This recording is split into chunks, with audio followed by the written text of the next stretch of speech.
Hey, Eagle Run 2-3 here. Going to be nice and brief with this video because it's rather warm out here in the workshop, but I need to update you on a couple things. Easy one first, the shorter carbine length gas tube is here.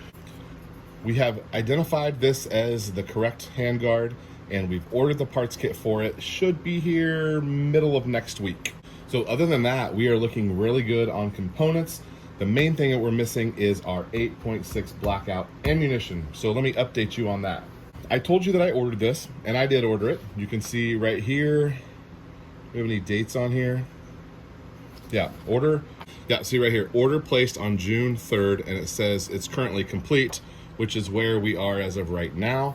We have some order details that are a little bit confusing.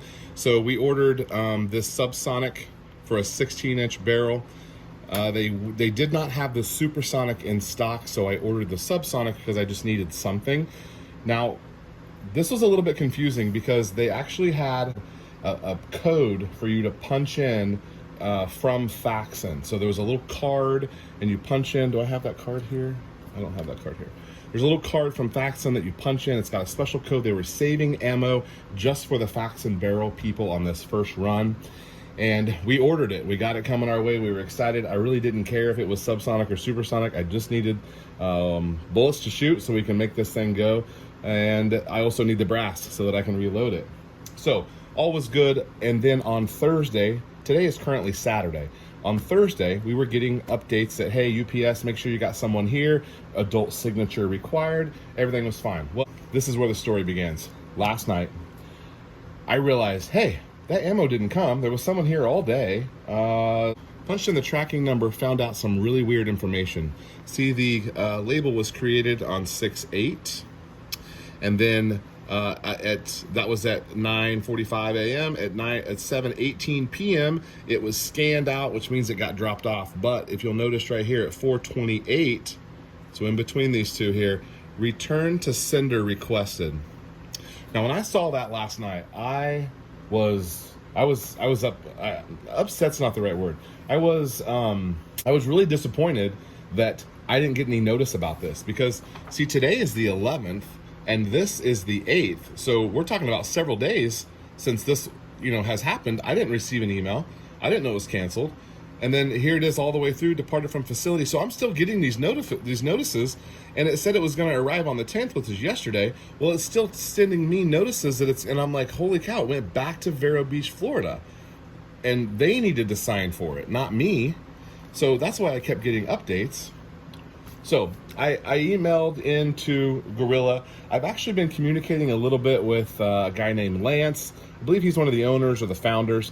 We've been communicating on YouTube. I haven't been able to talk to him, but I sent him a message and said, hey, this is really weird. Is there like a recall or is something wrong with the ammo? Are you pulling back all the ammo? Like, what's going on? So I sent him this email, and it turns out that at 7 a.m. this morning, my phone rings and it says Florida number.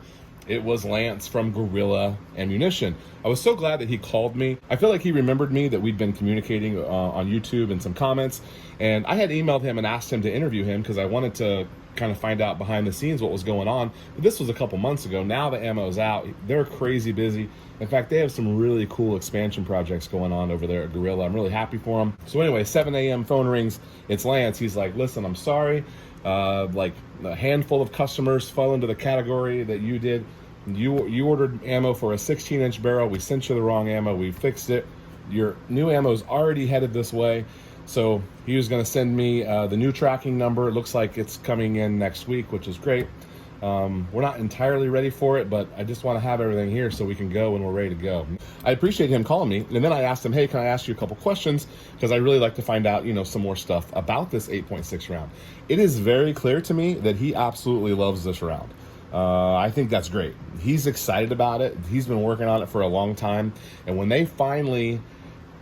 Faxon and Kevin over at Q finally said, hey, let's go, they had a really short amount of time in order to make this whole thing work. They were trying to time the availability of the ammo with the availability of the barrels. And I think they did a pretty good job. It wasn't perfect, but I think they did a pretty good job. Apparently some Faxon people didn't get their codes, and that was kind of a mess. I'm sure there's a lot of phone calls and customer service follow-ups on that. We're just on the cutting edge of this, and there's just bound to be problems. And I was upset last night, and I made a video, and I was ready to post it this morning, but I've since deleted it.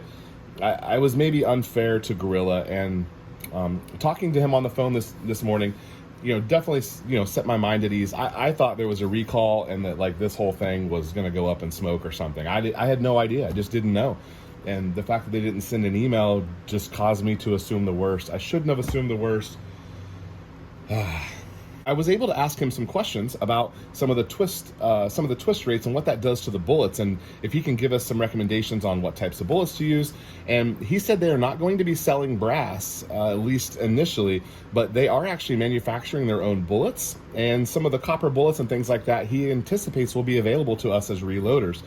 He also mentioned that there was an entirely different type of powder that was supposed to be coming in, that they're going to be workshopping to see if they can continue to fine-tune this load. He put his stamp of approval on these bullets, but it seems like he also knows that there's a ton of room for improvement. So I think that's exciting. You could really tell in talking to him on the phone, you could really tell how excited he was about the project in general, and what it meant for him and his company. And I think that's really cool. I'm on board with this. Obviously, we're out here on the tip of this thing, pouring money into a hole that says 8.6 blackout on it. One of the other things I asked him was, does he think that there's going to be maybe a further expansion of these .338 caliber bullets?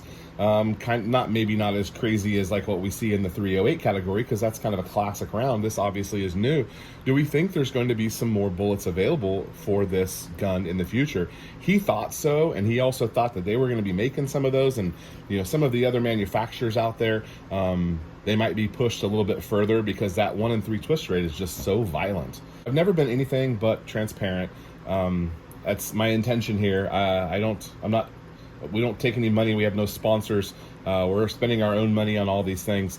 And I paid full price for the ammo. No one's sending us ammo. So you're going to get honest reviews from me always on things, and honest opinions. I don't know what that's worth. I'm just a guy with a workbench and a camera here in Texas. But I appreciate you guys following along on this 8.6 build. I'm excited. It's going to happen soon, boys. It's going to happen soon. All right, Eagle Run 23. Thanks for watching. We'll see you next time.